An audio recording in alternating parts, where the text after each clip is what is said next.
The newsroom, where untold story is revealed. Condemn this and to demand for the immediate release of Dr. Kizza Besigye. And this should remind us, if that happens with senior international person, a leader like Dr. Kizza Besigye, abducted on Saturday, all of Saturday nobody knows, all of Sunday nobody knows, all of Monday nobody knows. It is Tuesday, there's no statement whatsoever. But we pick from his family that he has been brought to Uganda against international law, against all extradition laws. So we demand for the immediate release of Dr. Kizza Besigye. Wherever you are, Dr. Kizza Besigye will stand with you, respect you, and we will fight for your freedom just like you've always fought for our freedom. Okusinzira ku nsonda ezesigika okwatibwa n'okuwambibwa kwa Dr. Kizza Besigye bibino ebigenzi maaso n'okubeera nga bizuuka yagenze maaso n'okubeera nga abulawo mu ggwanga erya Kenya mu kibuga Nairobi. Beyond the newsroom kwoli kakati no okuva mu ggwanga erya Kenya ab'ebyokwerinda minisita w'ensonga z'ebweru oba mukwanaganya w'amawanga agenda maaso n'okubeera nga amanyikiddwa obulungi nga Singoyi Akori avuddeyo n'afulumya obubaka ate obukwata ku kubulawo kwa Dr. Kizza Besigye. Wano wennyini ate wetuba tutandikira Beyond the newsroom nzedde ni akutuusaako ensonga amawulire gonna okuva mu nsonda ez'enjawulo. Nkusaba n'obuwombeefu obw'ekika ekya waggulu video soko gimpere like bw'ogiwa like oba ogiwadde muliro ogugitambuza okutuuka ate ku buli ssekinnoomu eyo gyali. Kakati nno mawulire agetufuna nti okuva ku lunaku olw'omukaaga Dr. Kizza Besigye yagenda maaso n'okubeera nga abulawo mu hoteri gye yali asulamu wali eri mu ggwanga erimanyikiddwa nga erya Kenya mu kibuga Nairobi. Era guno gwa kampaawo n'omu amanyi wawali era ku bigambo bino amawulire gasaasaanidde ku mitimbagano na buli wamu nga babuuza okubulawo kwa Dr. Kizza Besigye. Okusinziira ku mukyala we amanyikiddwa nga Winnie Byanyima avuddeyo n'agamba nti nsaba gavumenti ya Uganda okuta bawange Dr. Kizza Besigye okuva gye bamusibidde mu military barracks. Oba n'agamba nti he was kidnapped last Saturday while he was in Nairobi for Honorable Martha Akraw's book launch.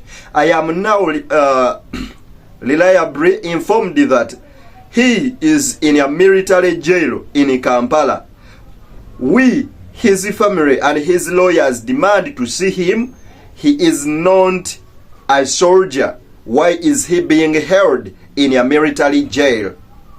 Okusinzira ku bigambo Ebuvanjuba nebugwanjuba ewaka wasigala we wasinga. Beyond the newsroom gwe mukutu ogukuleetera ekyo ekisinga katiranga naffe ng'oyita ku noti 771 4453 68 ne noti 744 26 45 na bino bikulu tetulanga bafere tetulanga basawo ba kinnansi n'abagwa mu koowa eryo. Mwebale kutuwagira.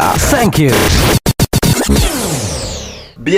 Byanyima agamba nti bawe asaba gavumenti n'obwangu obw'ekika ekya waggulu baveeyo bagende maaso n'okubeera nga batabbawe kubanga gye bagenze maaso n'okubeera nga bamukuumira mu nkomera ery'amagye oba kyayise military mu kibuga Kampala nti wagenze maaso n'okubeera nga asibibwa oba nga awambibwa nga bwe kigenda maaso n'okubeera nga kitegeeresebwa. Ono n'agambye nti yali agenze mu kibuga ky'e Kenya Nairobi okubeera nga abeerawo ku kulaunchinga akatabo k'omubaka amanyikiddwa nga Martha Akraw's.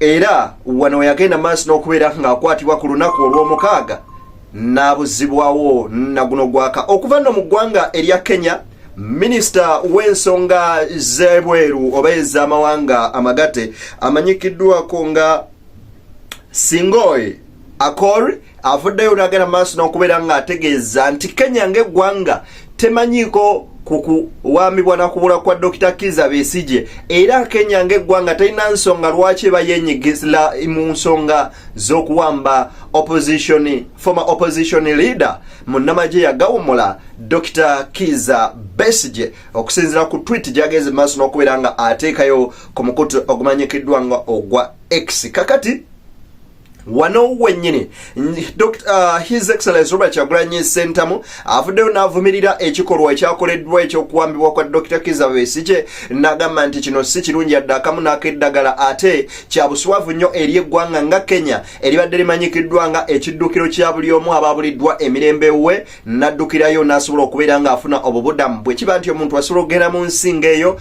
n'awambibwa ategeezezza nti this is really absurd oba kino kya nnaku nnyo era kya buswavu nnyo eri ensi nga Kenya. Ebigambo bya Bobi Wine bibino wabula ngenda kukwate ne ku bigambo bya Dr. Kizza Besigye bimu ku ebyo byasembe okubeera nga ayogera nga ategeeza nti Museveni sinze mulabewo era tulwana nange wabula ekyo kye tulwanirira oba kye kulwanyisa that is Museveni versus Bannayuganda so si Besigye ng'omuntu sekitomu. Ebigambo bya Kyagulanyi Ssentamu bibino.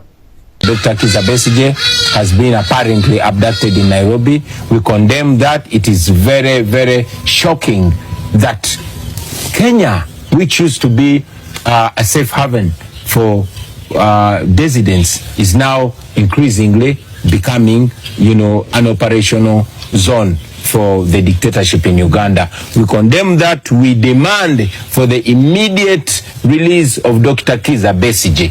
And I call upon all people of good conscience to condemn this and to demand for the immediate release of Dr. Kizza Besigye. And this should remind us, if that happens to a senior international person, a leader like Dr. Kizza Besigye, abducted on Saturday, all of Saturday, nobody knows. All of Sunday, nobody knows. All of Monday, nobody knows.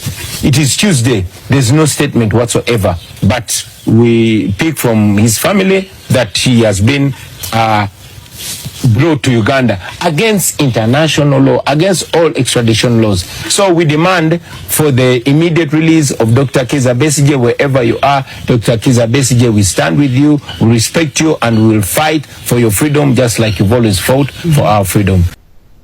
Ebyo nga tubitadde ku mabbali njagala ngene maaso n'okubeera nga nkwate ku bigambo bya Dr. Kizza Besigye ng'ategeeza nti nze sirwana naawe wabula you're fighting against Ugandans, not me Kizza Besigye nga omuntu sekinoomu. I want you to understand that I am not the protagonist here. It is not Museveni versus Besigye. Never. It is Museveni versus the people of Uganda who want their freedom, who want their power, who want their resources, this money they are stealing left and right, to use it equitably for their own welfare and development.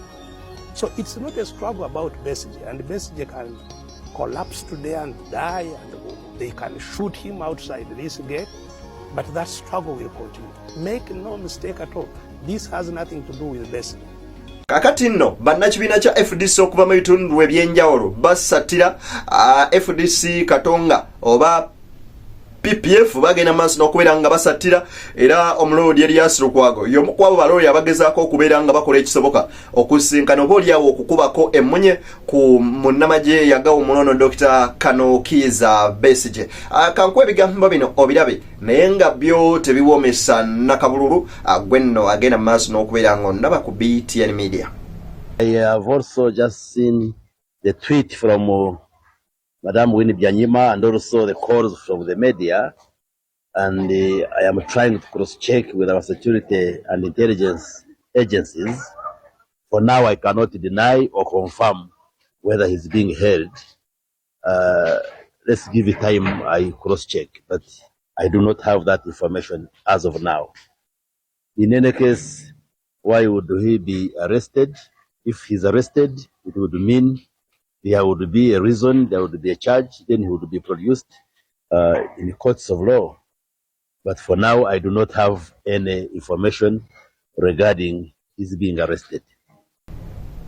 Ebigambo ebyo bwe bityo bwe biri mu nnywanyi twongere okubeera nga tumusabira Dr. Kizza Besigye ate oba oliawo alabike tumanye nakkubo ki oba oliawo lyakute. Mbagaliza bye munjagaliza banywanyi tusinkane nga Mungu asiimye naye si yaffe ya Uganda tugikwasa mutonzi byonna tubikwasa Allah oba Katonda oyo nga bwali omwesigwa ate oba oliawo tunamanya amayitire ga Kizza Besigye. Mbagaliza bye munjagaliza mwagale nnyo ensi yammwe okusukkuluma mmwe bwe mweyagala.